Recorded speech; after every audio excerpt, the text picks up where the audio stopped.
Me versus Dennis. It's just not going to happen March 29th, man. Fights get canceled, you get hurt, you get sick. This thing looks like a snowball rolling downhill. Well, I legit, I fucking cried, because I was just so angry. From, the interviews where they say we're ready for the top guys, and then behind the scenes, and they're deliberately trying to get the weakest possible opponent for him. In terms of when I'm going to be fighting next, honestly, I don't know.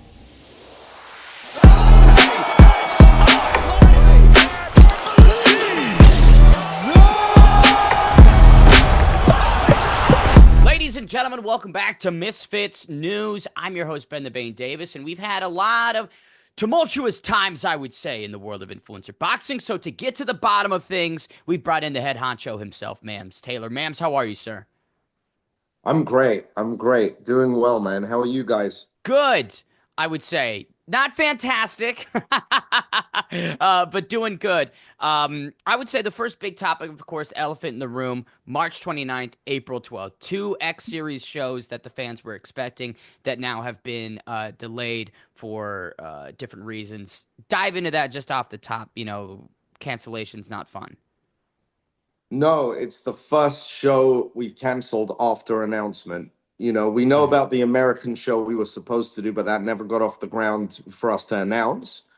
So no one bought tickets. You people were disappointed because of the rumor mill, but it was never officially announced to begin with, So I was very proud of the fact that we've never canceled a show, and we've always figured out a way to replace or just, the show must go on mentality. And I can tell you right now that I tried everything in my power to keep the show going. I tried to do it as a non-pay-per-view. I tried to replace KSI, which is no easy feat. I tried to replace Dennis's opponent, find a new opponent for him. Ran into all kinds of problems there, but literally there was no option left but to do that, which I've said this before. There's us as Misfits, and then there's DAZN, and there's a partnership, so there has to be synergy. And unfortunately, sometimes we're not aligned on what might be best, or what might be best for DAZN might not be best for Misfits, or what's best for Misfits might not be best for DAZN. So we have to respect that and kind of move along. Unfortunately, it had a domino effect where the other show, Derby, was potentially going to be cancelled. So we managed to save that and put it on at a later date. And it's going to be a fantastic show. We got new fights on top of the old fights that were there. So there's a whole new card that's going to be announced very, very soon. And it's I can't tell you. For me, I'm generally, I would say I'm a very optimistic person. Okay, in general, when things go wrong where it's out of your personal control, all you can do is your best, right? Mm-hmm. So I want everyone to know I absolutely did my very best. The team did their very best. We all did our best to try not to let fans down, or try to at least give them something for 21. And unfortunately, we were unable to do that. And it's very, very tough to have those conversations with fighters, with coaches, with managers, seeing fans upset. Hey, what's going on? And I can't tell them what's going on because I want to come out and say, guys, the show's still going on. Okay, maybe we move the date or whatever, but I've got this and that. So I exhausted every last bit of any fuel in the tank to try to make that happen, to come with good news, as well as delivering the bad. And we fell short. We weren't able to do that, for reasons I've specified. So honestly, it was out of our control. There's nothing that could be done, and quite frankly, it sucks. Listen, the last Misfits show in January, Misfits 20, was the biggest non-pay-per-view we have ever had, and there was momentum. So for me, it just makes sense to continue with that momentum. Unforeseen circumstances, KSI got sick. He carried on training while he was sick, which usually he has done, and he's gotten through it. And he's been okay after a few days. Before the Tommy fight, he had COVID, and he took 2 days off, and he got back in the gym, and he was okay.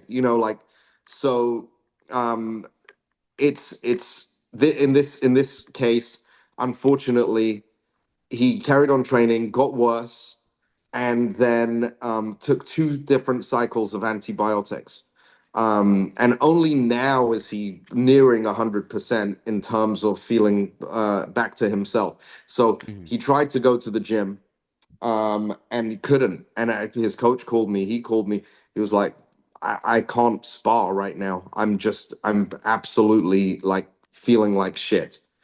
And of course, health and safety is always a priority. So it sucked, man. But you know, um, why couldn't we make the fight happen at a later date? Because Dylan's fighting Tony Ferguson on GFL, Mhm. you know, Yeah. and and he's got to lose 20 pounds for that fight.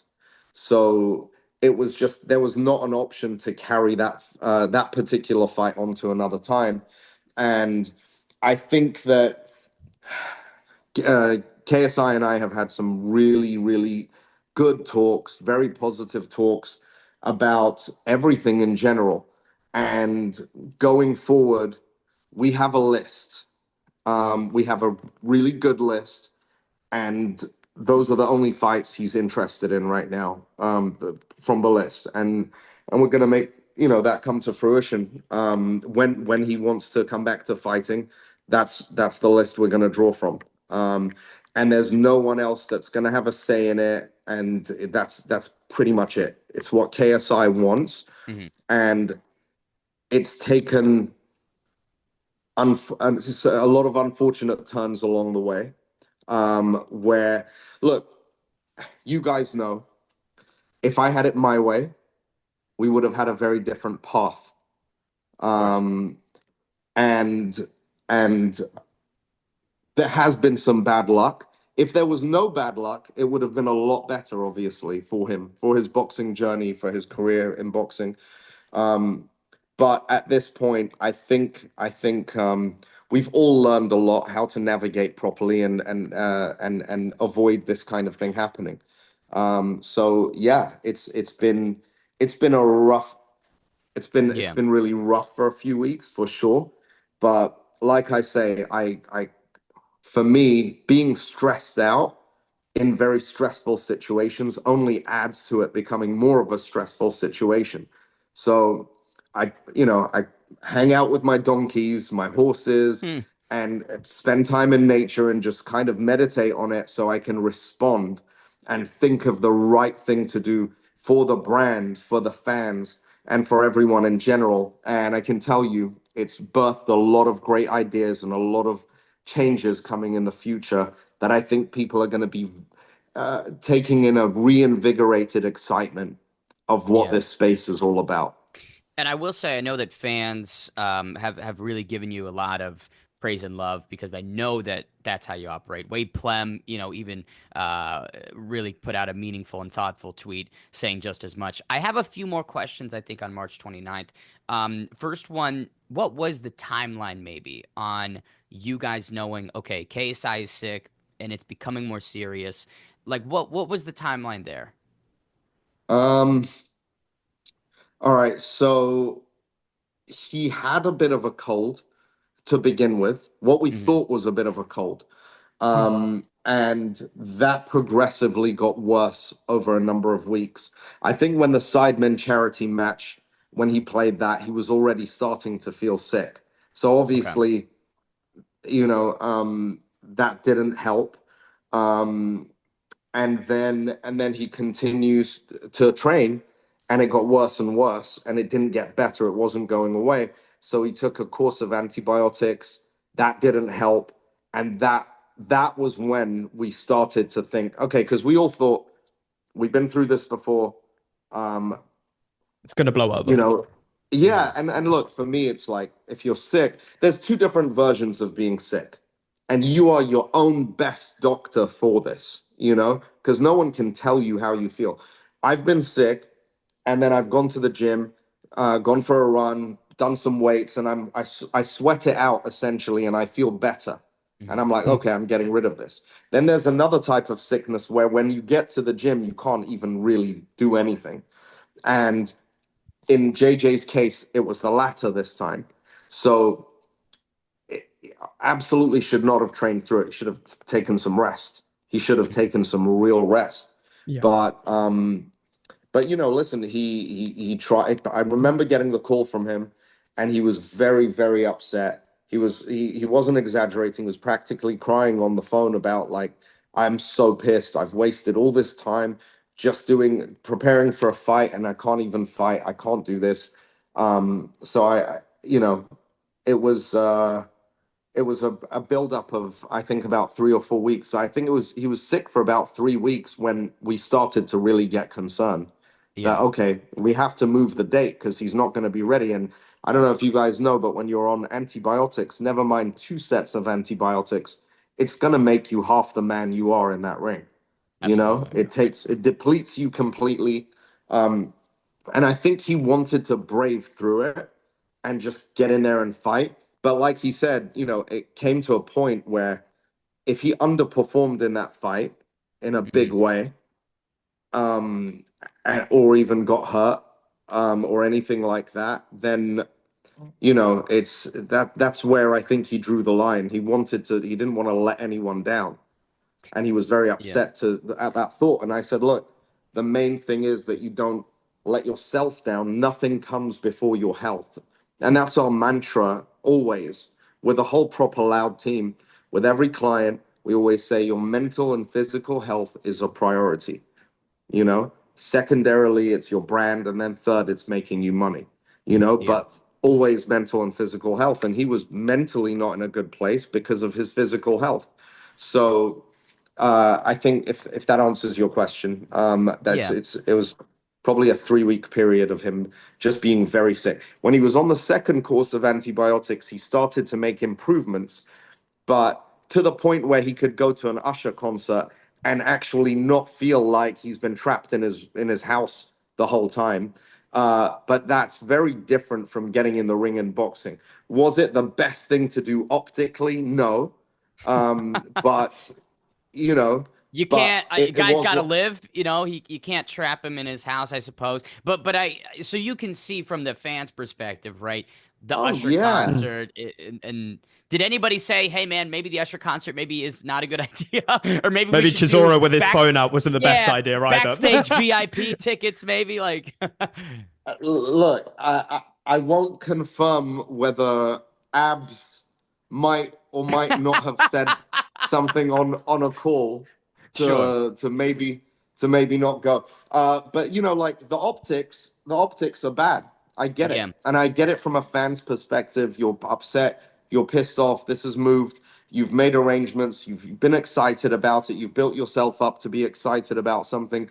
JJ fighting, he hasn't fought in a long time. I completely get it. You know, but I also understand from his perspective, it's like, hey, I'm not sparring.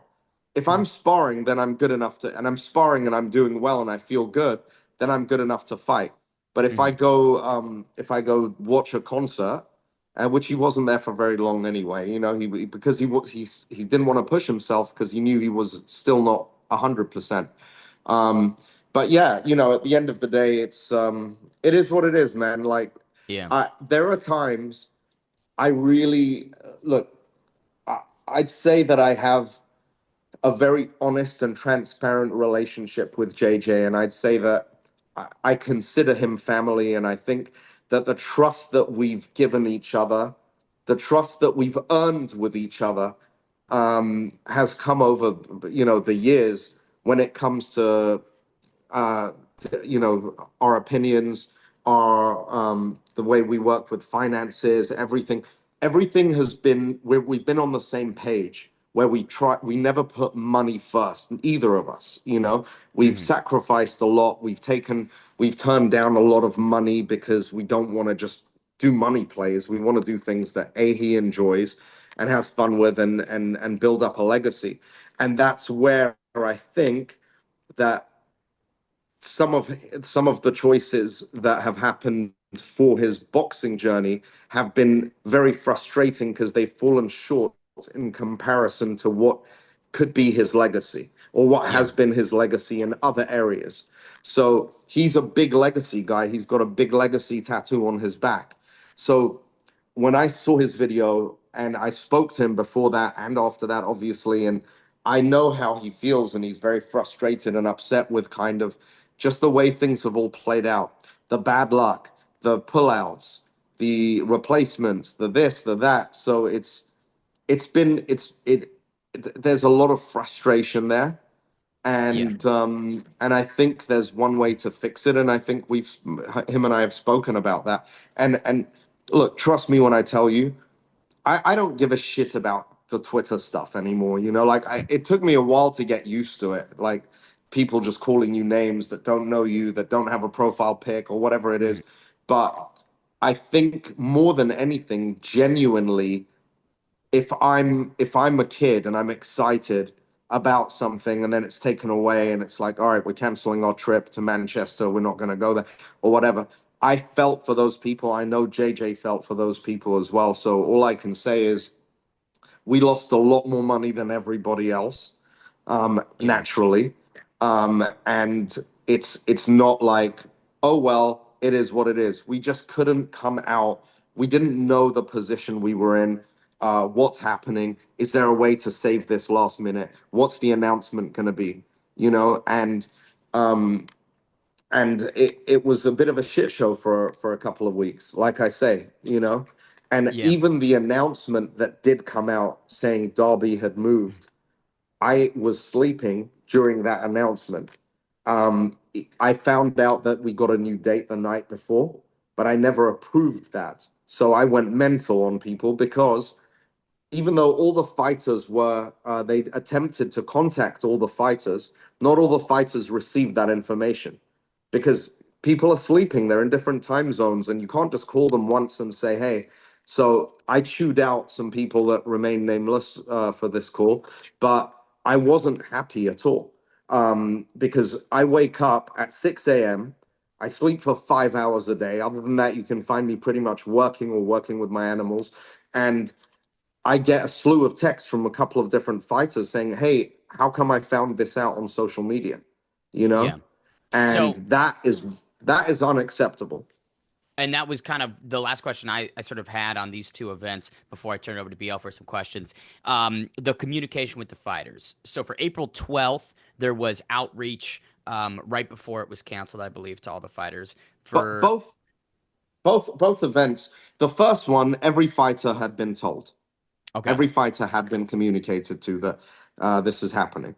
And personally, I called a few of the fighters, but also this is the first time I didn't have the time to, I was still scrambling to try and fix things. So I didn't call every fighter personally, but I made sure someone from our team did, you know? What was the and normally timeline I on that would. before March 29th? Was it 2 weeks out, week and a half? Because I know that's the problem, the balance of trying to make it happen. But then, No, it moves very quickly. So we didn't know it's being cancelled until, you know, the day of or the day before.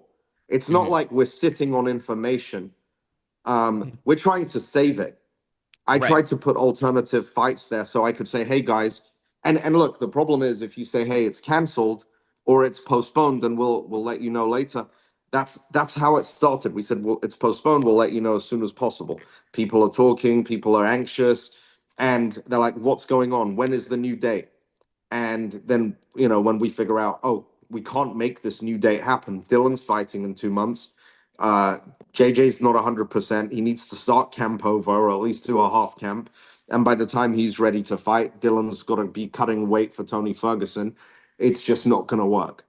There's no way of making this work. So alternatives: Dylan versus Mike Perry, Dylan versus Deji, Dylan versus So there was every truth name you behind can those think of. fights. Was it truth Pardon? behind those fights? Because I saw Dylan actually tweeted about that. Was that true then? Because a lot of what Dylan tweets sometimes is not so true. Yeah, no, he was absolutely right. And there was others, but I didn't even tell.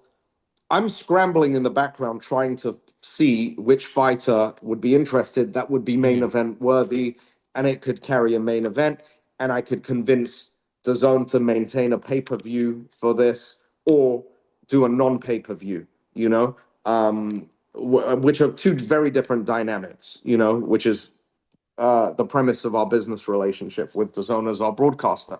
So it's there's so many different aspects of this that people don't get. You have to obviously be in alignment with the zone. You have to give the fans what they want. You have to also get two fighters to agree to fight each other, and you have to do it within a budget so that you don't lose a ton of money, and hopefully make money. So you've got the business side, you've got the emotional side, you've got fighters who are like, I'll fight this guy, but I won't fight him. I'll fight him in MMA. Like Dylan doesn't want to box everybody, right? He wants to do MMA. That's what he is. He's an MMA fighter. But there are certain people he would box, like KSI, like Deji, or and that was it. But I think Dylan wouldn't fight Darren Till in a boxing match, but he would fight him in an MMA match. So there are all these different dynamics going on, and you're trying your best to see if you can scramble and make something happen. And unfortunately, it was. Listen, I hate to use the term beating a dead horse because I love horses, but I literally tried to revive that motherfucker as much as I could. Resuscitation in every way. It just wasn't going our way. And at some point we had to. Calla said to me, bro, you've tried everything. Just let it go. Let it go. Yeah. I'm like, no. But yeah, I didn't want to do that. I don't like giving up. I don't like quitting, and I don't like letting fans, fighters, coaches down. It felt horrible, and I did have fighters in.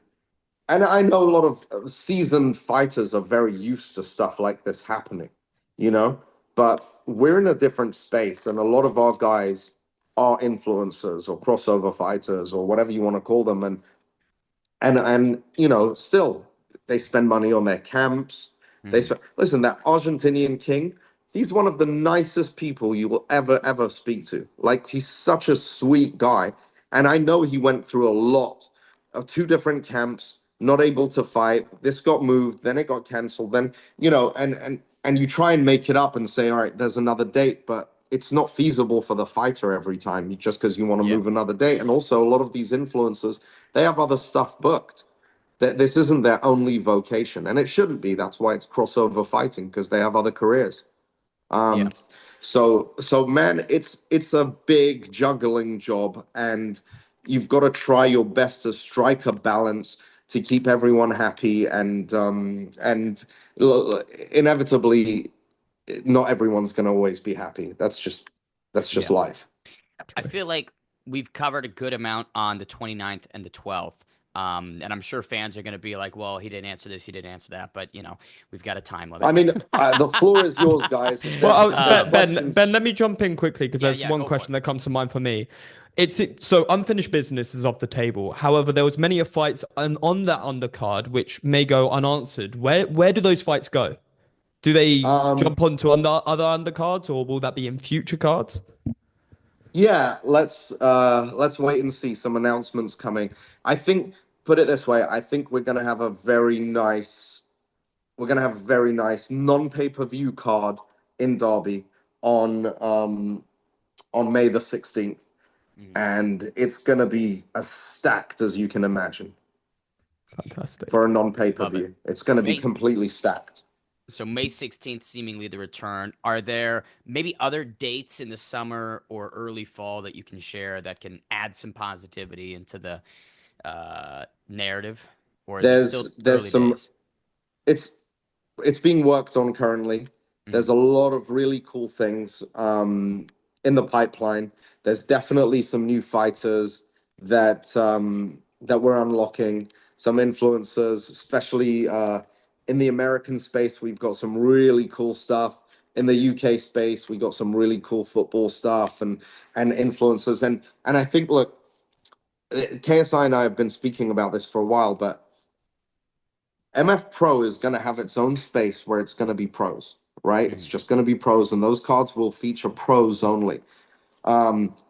Misfits crossover boxing. It's the home of crossover boxing.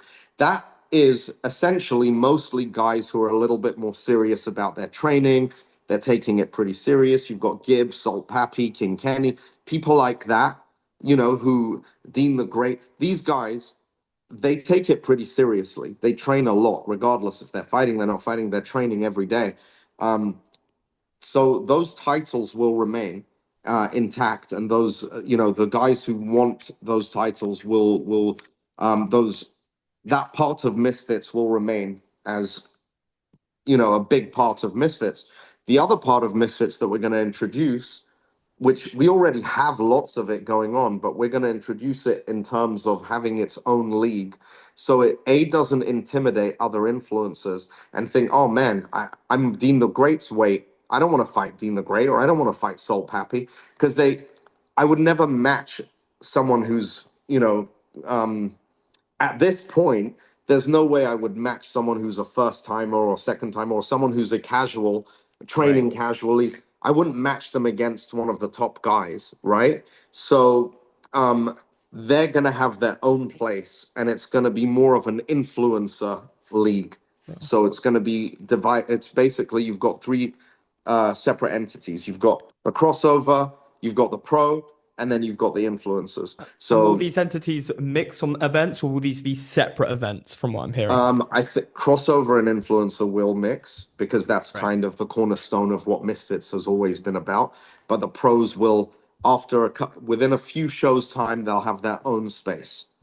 And that's been the vision. Obviously, it's supposed to already be in effect, but you know, certain things don't always go your way. So, you know, look for JJ to be a lot more involved. He's very, very excited at the stuff that we have going on, you know, aside from the frustrations that he's encountered personally. But yeah, man, I think we have a lot of exciting news coming.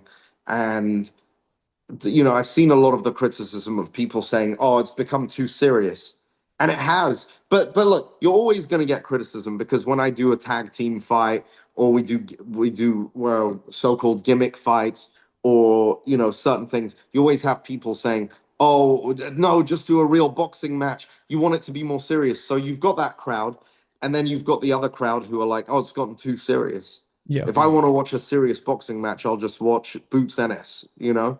I'll watch I'll watch Devin Haney. I'll watch, you know. And the irony is, I swear to you, I've seen accounts tweeting both of those things. You know, so they can't decide. It's too serious. It's not serious enough. So you can't. Even though I'm a big fan of taking constructive criticism and really looking at it and saying, okay, this could improve it. This could improve the experience for the fans watching. This could this could improve the brand as a whole. I'm all for that, but there is a lot of toxicity and hate in the community too. So I ignore that, but I look at the constructive criticism,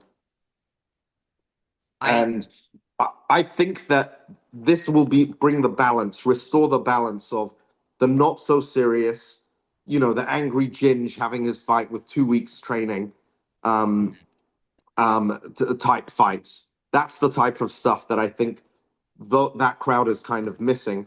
And then look, you can't help it that some of these guys, they take their boxing very seriously. You know, what am I going to do? Say, hey, Salt Pappy, just do a 2-week training camp. Eat what you want. Don't go to the gym that much. Let's dial it back. Like, I can't, you know, you got to respect that they're taking it seriously. Look at the shape Salt Pappy's in, for example. compared to when he first started. So we can differentiate between the two different areas, and I think we can have something for everyone. I want to sort of ask a question because while it is great in theory to have a solo pro show where Misfits Pro is featured and then have the influencer and crossover guys intact, I think some people would say it's hard to have faith at the moment on the backs of two cancellations in this proposition of, oh, we're going to do the pro cards and then these influencer cards. What is your response to those feelings from people that have maybe been like, okay, that sounds great, Mams, but you know, seeing is one thing and hearing it is another? I mean, look, I think actions speak louder than words, right? Right. So if you're not a believer in that, then in time, when the actions are actioned, then you have no choice but to believe that these words have become actions, you know? And look, there's something called force majeure, which is when something happens beyond your control, you know, something that you cannot control. It's if there's God forbid, if there's World War III, there's going to be no events, you know, but someone will be on Twitter, like from his bunker saying, oh, look, you lied about Misfits being cancelled. Mams, it's your fault. So ultimately I can't blame them. I'm not mad at anyone for having doubts. But it was a series of unfortunate events, starting with KSI being sick, and then the timing's not working out. So it had a domino effect. What could we do differently? It's not just, I'm not here pointing the finger saying, oh, it's DAZN, it's all DAZN's fault, everything and this and that. It's not. It's just like in a marriage, sometimes husband and wife don't see eye to eye and they just can't live together. And then they shouldn't be together because ultimately it's not going to work. You know, it's just going to cause them both suffering, and their kids aren't going to be happy, you know. Yeah. But sometimes you can work it out. So I'm always hopeful and optimistic that we can, and we can figure it all out and see what happens. But yeah, that's the most Force I can say allegories. about that. Yeah. Well, hopefully the marriage, you know, blossoms. You never know where you have that second wind. But I do want to ask, Mams, you mentioned about KSI obviously speaking on his retirement, and you said there's only certain names he wants going forward. Would you possibly be able to give us a list of those names? I think you know, he wants the big fights that are realistic, that are fights that he can have a chance of winning and still be an underdog. And he wants those fights, you know. So you guys can figure out what those are. But of course, everyone knows the Conor McGregor one. We thought it was a done deal. We were told it was a done deal. Was that done through Turkey as well? Turkey Al Sheikh? Yes. And was that meant to be in Alcatraz? Yes. How come it didn't come together? Yeah, what was the... I don't know exactly because I wasn't part of the negotiations with Conor. You know, but I think Conor made a statement recently about that and addressed it subtly. So just refer Looks like back a to retirement that. from combat sports for Conor McGregor potentially. He wants to be a be politician. the president of. Yeah, he wants to be a politician, and who knows, you know. But I think that's a very exciting fight. I think it's a wonderful fight. It'd be massive. That got KSI more excited than I've ever seen him. You know, and I've seen him go through ups, downs, all kinds of crazy stuff that we've been through together. The excitement level when that was going to happen was high. He was like a little kid, and it was so nice to see. And I think I said to him that day when we spoke, I said, look, even though everyone's saying it's a done deal, just dial it back because it's Conor McGregor. We don't know. You know, this is a new situation for all of us. Let's wait and see, but let's be optimistic, but let's wait and see. And let's see. Hopefully, listen. His Excellency is one person that can make that fight happen, and hopefully he will, because I don't think there's many bigger fights than that on the planet. You know, in terms of viewership, pay-per-views, however you want to do it. It's just a massive, massive mega fight. And I realized at that point what I already knew. I was reminded that, look, I love seeing KSI get excited about stuff, and that excited him. So, um, you know, it's whatever I've suggested has not come to fruition Right. for one reason or another, and it sucks because I know about KSI. I understand KSI's brand. I understand his career. I understand that what the fans want to see. Not everyone else does, you know? And Right. and it's been frustrating because I think the only fight that he's had so far that I was I was unanimously agreed with everyone else was him against Tommy, because that was a challenge. It was an exciting fight. It's something that got JJ excited. And I love seeing him like that. And I know what he's capable of. You know, I believe that he can beat everyone in that scene, you know, with the right training, with the right commitment and everything else. I believe in that. And so I think JJ and I are now more in unison than ever before. That's great to hear. I know that there's currently some rumors about Chavez Jr. I don't know if you want to react or speak on those at all. Chavez Jr. I did have I had a lot of communication with those guys, with Chavez. He's a great guy. His team are awesome, and yeah, I basically I had that fight lined up, but I think now KSI really wants to move to fights that you know, he wants to move to fights that really, no disrespect to Chavez Jr., he's a legend, he's awesome, really cool guy, and I'm sure Jake will probably fight him at some point, you know? Yeah. But I think that we have to stick to the names right now that are gonna just be mega, mega fights. Because if he's gonna put that much time and effort and sacrifice into something, then it's got to have a payoff. Not financially only. I mean, that's like I said, it's tertiary, it's secondary. But for him, I think getting the fans really excited and motivated to be like, oh wow, this is a massive fight, rather than the boxing purists or people who have become more educated and know who Chavez is, or have no look. I've been a fan of Chavez. I was rooting for him against Sergio Martinez. Sorry, Biel, I know you probably love Sergio Martinez, but I was rooting for him, and it was such a fantastic fight. You know, so I've been a fan, and I've been supporting him and hoping that, you know, I know he's gone through his ups and downs, but great guy, and I'd love to have him in a Misfits ring, regardless whether it's against KSI or not.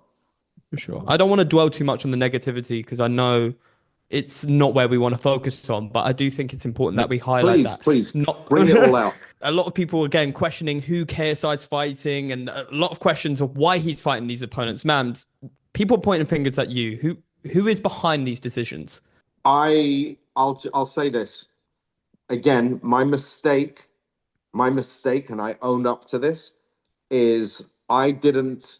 It should just be JJ's decision, guided by people around him, right? My I think if it were me, like I said, we would have fought Austin McBroom, Tyron Woodley, Joe Fournier. I didn't have a problem with because he had the pro record, and we didn't know how good or bad he was or what, you know. Like, we thought, okay, this is a step up for, you know. Joe Fournier I was okay with. Tommy I was very okay with. After that, obviously the fights that I want JJ to take, I now know are the fights that JJ wants to take at this point. But it's taken this long to get him to this place, to get all of us to this place of realization. These are the only fights. Win, lose, or draw, just fucking go for it and have an exciting, fun build-up, you know? But yeah, leading up to that, it was, I would come up with, for example, for this fight, Chavez, as well as a bunch of other names, really exciting, fun names. I think I offered a lot of names. And then, yeah, the coaches narrowed it down. And when I spoke to the coaches, they said, well, JJ's doing way too much to be able to fight these guys from your list. Okay. But my mistake was, and it has been, that I don't just say, this is who, JJ, do you want to fight this guy? JJ says yes. Then that's it. No one else should have a say in it. Find a way for JJ to do the best he can against this opponent. Yeah. That's what should have been happening, but it wasn't. And that's over. That's done. And let me tell you, London shoot fighters are amazing coaches. They've got world champions. They've done a phenomenal job with Chisora recently. They've done a phenomenal job with MVP.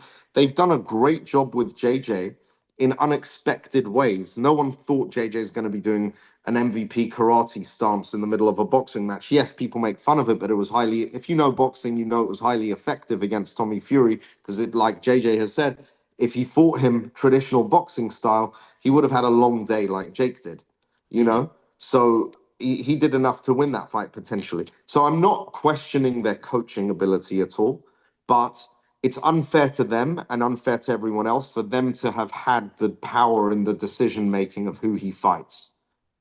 Yeah, because that doesn't apply with the other fighters necessarily. No, well, it does. It's up to them. Look, if a fighter says, my coach says I can't fight this guy, it's happened to me many times. Yeah. My coach says not to fight this guy. I don't ask twice. I'm done with it, you know? And I'm just like, okay, well, you're not going to fight this guy, and let's see if I can still put you on the card. But this is KSI. It's different, slightly different. Obviously, he brings in a massive audience. It's not about, for KSI, I think, like I say, we've all gotten to a place where he's like, look, I want to fight these big names. I don't care what anyone says. And it's taken a long time to get to that point. And it's taken look, you can't sit here and blame London shoot fighters, yeah, because they want him to fight people that they think that he's got a very good chance of beating. They want to prepare him, knowing how much time they have with him, knowing the quality of the time they have with him and how many other commitments he has. They're trying to say, hey, we're protecting him from situations which can be unfavorable. So I understand from their perspective, okay? And you can't be mad at them for not understanding JJ's brand, right, and what he brings to the table in boxing. They can't, and how it hurts him reputationally to want to fight, to be fighting people that are probably not on his level, not just as a fighter in terms of a name. We're in an interesting space that's unforgiving, and he doesn't fight enough to say, okay, let me just have a warm-up fight and then have another big fight. He doesn't do it enough. So, and JJ rises to the occasion of the big fights, and he's a big game hunter. He wants the big game. So I think when JJ's had this time to settle and think about it, that's what he said to me. He's like, I don't care if I win, lose, or draw. I'm going to go for the win, but I want the fights where people think I'm the underdog, and I go and train my ass off and do my best, because that's when I strive, you know? Like he did with Tommy Fury, like he did with Logan Paul and Joe Weller. Yeah. So there's to be no more of these other fights for him that don't excite him. We have to excite him, and by him being excited, the fans are going to be excited. And can we get one of those fights this year? Let's see. Do you think there might be value in revealing some of these names that excite him, right? The potential matchups on this list that you and him have outlined. No, there's a number of reasons not to. Okay. and I'll tell you off camera. But we'll just leak it. Yeah, no. it's it's big names that will excite people. You know, like properly, actually excite people. Look, KSI and Jake, when that happens, that's probably the only fight that zero people are going to complain about.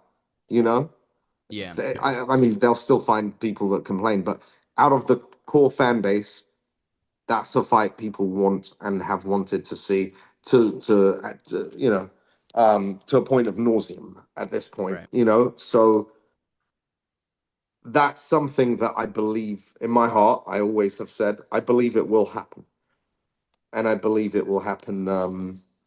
You know, I believe it will happen sooner rather than not sooner rather than later, but relatively speaking. There was, before we get to the community questions, there was some post that Jake Paul had put out with Biel. I don't know if you know this more than I do. It lists of why the KSI fight hasn't happened. I'm not sure if you've seen Jake's post about that. I did actually see it on IFN today. So he says, damn, that list is long. KSI excuse list. Album, tour, has to prove A-side, home turf, needs a warm-up, wants Wembley, blames MVP, blames Nikisa, blames Jake, ring rust, enjoying build-up too much, ring size, needs a break, sparring speed, Ducks winner takes all, Ducks replacing Mike Tyson, Wayne Bridge, who, L to common cold, Usher concert and retirement. And that's the Jake Paul tweet there. It's not serious. You know, everybody bloody knows that I've said this before. This is the most accurate way of doing it, yeah? Or comparing it. It's like you're interested in a girl and you want to take her out on a date and she's got a boyfriend. She can't do it. She's been faithful to her boyfriend. Then she breaks up with a boyfriend and she comes and says, listen, I actually, maybe we should give it a go. And you're like, I'm sorry, I've been dating someone since yesterday, you know, or since the last 2 weeks or whatever. I feel that they truly haven't found the common ground of having the right time. And I do feel that Jake is very good at being manipulative to his audience to make them think that he genuinely wants to fight when he wants to fight when he knows JJ has an injury or he's signed up for a tour, and then he conveniently comes and says, hey, let's fight, you know? Yeah. And it's bullshit. Come on, you guys have to see through that. And look, the issue, there is a weight discrepancy. Why should Jake have the massive advantage over weight? Don't we want to see the fight happen where both of them are suffering in equal measure? Both of them have to be. It's the art of a compromise. Is a place where neither of you are fully happy and neither of you are fully fucked. You know, that's a good place to be. Jake has to sacrifice by getting to a lower weight than he's comfortable with. KSI has to sacrifice by being at a higher weight than he's comfortable with, as equally as we can make that happen. So that way, when whatever the outcome is of that fight, the other person can't say, oh, you had to weight bully me or you had to make me drain, or this and that. It's got to be done. Let's take away all the excuses. This fight's going to happen. Let's make it as big as possible, as fair as possible, or as unfair in equal measure for both combatants. That's all. You know, that's literally all. All this stuff, I don't have the fucking time to sit down and do an equivalent of what Jake's done there for the excuses list. You know, because again, he's like, hey, why don't you fight me on Netflix, knowing that KSI can't fight on Netflix? He's on DAZN in 2 weeks to replace Mike Tyson. That's just a typical example. Why would you waste one of the biggest fights on the planet with a 2 week notice? And secondly, like I say, JJ can't just go and say, hey, sorry, DAZN, I'm fighting on Netflix. It doesn't work that way. And he knows that. He's not a stupid guy, but he knows that some of the audience don't know that. So they're going to think, oh my God, JJ's ducking, because they're not actually analyzing this from a constructively critical place, or from an honest place. And also there's so much bias on either side. And look, I understand that KSI, like everyone, there's some valid reasons to have hate or to have annoyance or anger or whatever. But my gosh, it's like the forced hate is so It's fucking too like much. Yeah. it's listen, there was an artist that said that she's quite woke, okay, and she won't work with JJ. This is years ago. She said, I won't work with him because of his discrepancies in some of his content from 12 years ago. Yeah, 10, 12 years ago. And meanwhile, she's fine to get on a track with Lil Baby or whoever, who Did he? basically their rap shtick is filled with misogynistic, murderous, crazy rhetoric, you know, that's really violent. But because it's cool for that guy to be that way, and it's not cool, it's such a double standard. Uh, I'm not saying everyone's criticism of JJ is not valid. Of course, there's validity there for some things, and no one's perfect, especially when you're living your life on camera for so long. You know, you're gonna make mistakes. You're gonna grow up. You're gonna learn from your mistakes on camera, off camera, etc. But he is held to a very high standard, and it is a double standard. And I watch it, and I'm like, this is fucking crazy. Like, Yeah. why are you so mad at him, but it's okay that this guy does the 10 times worse? And there's millions of not millions, but there's dozens of examples of things I've witnessed like that. It makes no sense. So honestly, the guy's a good fucking person. He's very giving. He's very charitable, and he's generally just he's a really solid, good human being. But people I don't know. People love to hate on whatever he does, essentially. But Yeah. having said that, he also has a lot of people who support and love him, and you know he's very grateful for that. But I've just seen a crazy double standard with him with so many situations. Always selective outrage, but you gotta, either water the flowers or water the weeds. Let's take it to the community questions. I think we've answered a good chunk of these, so this could be a little bit of reiteration, so we'll keep them quick. First one comes from Poster Punch. With a rough start to the year, what are Misfits Boxing's plans to bounce back and bring the heat for the rest of 2025? A lot of new fighters, a lot of new blood in this space, some separation between the more serious and the more fun. I guess you can call it, even though serious can be fun too. You know what I mean? So there's going to be an equal measure of that. A lot of that going on, where you're going to see fights that are purely for entertainment purposes, and fights that are more, seeing skill levels develop and improve. You're going to see a lot of new names in both America and the UK, and some fun events that we have planned as well. That is going to, I think there's some things that are going to happen that are going to shake the Misfits universe up completely. Next one comes from L. Rob. The only one that we haven't answered is when will the Cruiserweight tournament come back into fruition? I really am not someone who's gonna not finish what I started, so we'll get there. But obviously, there's been a few issues. I think the cruiserweight tournament has cursed us. I think ever since the cruiserweight tournament started, we've had problems. Things have gone south. All Minicom Yeah. stop. Well, our next questions come by NVM Brian. He asks, I know some people hate the gimmick fights, but when can we expect the next gimmick fight? And what would the next gimmick fight be? Those tag team belts need some owners. Yeah, no. I hate calling it gimmick fights, but yes, um there will be obviously we've got Survivor Tag coming up on the Derby card. There's other tag team matches planned for the rest of the year, for later on in the year, some of them very big and unexpected. And I think certain pairings will have people talking and people excited, that you wouldn't expect, and some characters, like I say, that you won't expect to see in a Misfits ring. There's going to be a lot of surprises if all goes to plan. I love it. Next up from Arcade, he's asking, why didn't you shift the co-main to the main once KSI pulled out versus Danis and just get some more big names on the undercard? I did try to. I tried that as like I say, it's a partnership, and if if a partner, you can't move the wife from Tennessee to Texas without telling her, and without her saying, okay, I'm going to pack my suitcase. It's not going to happen. So, we tried.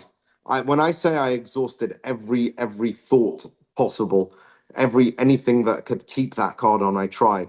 So I saw, and it takes a lot for me not to reply to, because that was quite a frequent question I got.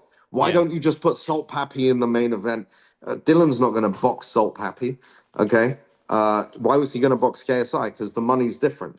Why was there's all kinds of different moving parts to this. You can't snap your finger and just make everything happen, because you have to work within a budget. You have to appease this partner, that partner, and the fans, and so on and so forth, and the fighters. So it's not an easy fix. Well, our next question comes from one of our favorites on Twitter, Lesra Gomez. He asks, who's the next guy up to be the face of Misfits after KSI? I think he should be the belly of Misfits. He should be the big belly. I can't help it. I do, I've got a soft spot for Lesra. He's got a big soft spots too. He is Yeah. a soft spot. And when Lesra said, what motivated me to start getting back in shape and start seeing the six-pack on its way, under the X-ray at least, it was when Lesra started calling me fat. Yeah, that was the turning point. I was like, okay, if this guy's calling me fat, then we've got problems. No, the face of Misfits, it's up to the fighters. There are some real prospects. There are some that are coming up that we're introducing soon, and there are some that are on the roster that if they go the extra mile and they do the things they're supposed to do that they're capable of doing, then yeah, I think there's a lot of potential. Look, Salt Pappy does numbers, and he's got the work ethic. He had a couple of bumps in the road. He lost 2 fights that I think most people thought he would win, but now he's back to his winning ways. Fox the G, Ty Mitchell in the pros. I mean, that guy's a star. Obviously, Ben Williams, I thought Jarvis, there's all these guys that have potential, but then like I say, there's a list of new names. And HS, if HS got his shit together, I'm telling you that guy would be fucking massive, Yeah. So it's he's a youngster. He's gonna make his comeback when he makes his comeback, but that door's open when he's ready fully to commit, and none of these shenanigans follow him around. Then I think he's a massive name. There's some real big American names as well. I can't wait for you guys to see. I think we're like reinvigorated excitement is the term that that sits on my chest right now. I love it. We've got one question from Booski. He's asking, Mams, why don't we do more promotion like the X Series 8 Misfits House? He said that promo was sick as hell. Yeah, no, I'd love to. Look, this is the biggest issue I've had with Misfits and our partnership currently. I feel like we're always chasing our tail. We get a date with 7 weeks, 8 weeks, 6 weeks to go. We get a date confirmed. And once we get a date, I have to find a venue. Not every venue is available on that date. So, and actually venues get booked up in advance big time, So basically I don't get enough time.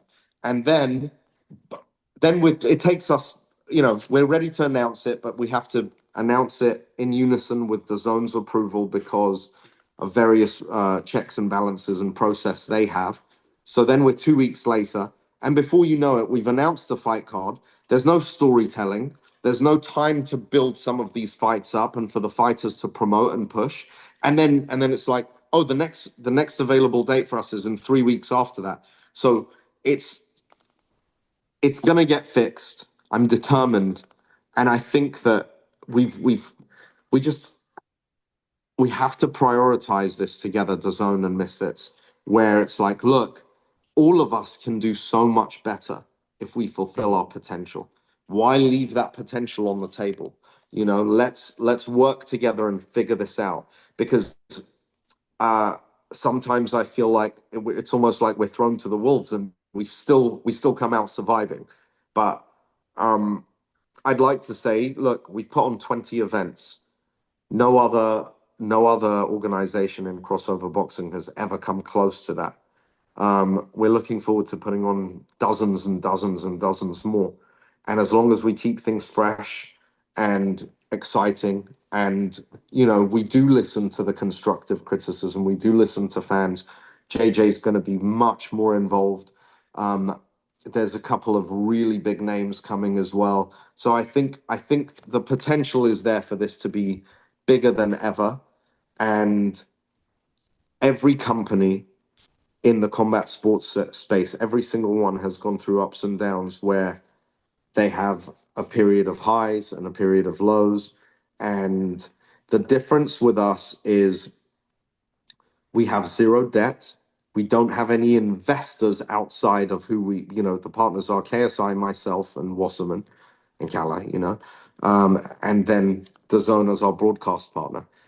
We don't take rounds and rounds of investments from investors who will never see a single penny. A single penny. They never see a penny of profit. And you know why? Because they overpay fighters. Okay, and I'm not saying fighters don't deserve money. They deserve what they earn.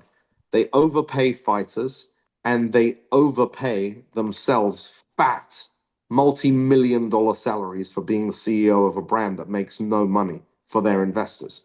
We don't move like that. We make sure we make a profit, we make sure the fighters make money, and everyone's happy. So I think I prefer our model, and it's a lot more honest. I'm not going to take an investor's check without knowing for sure that they're going to make a lot of money on the product. Anyway, that's where we differ, and we have the legs, and we have a brand that has captured the imagination of many, inspired many, and it's something that's exciting, and we're just getting started. We really are just getting started. And these teething problems, the cool thing about me, the cool thing about JJ, these are mistakes that we've observed, and the mistakes, some that have, I like to take responsibility, whether it's personally my fault or not. I like to ask myself, what could I do better? And I've been asking myself that a lot.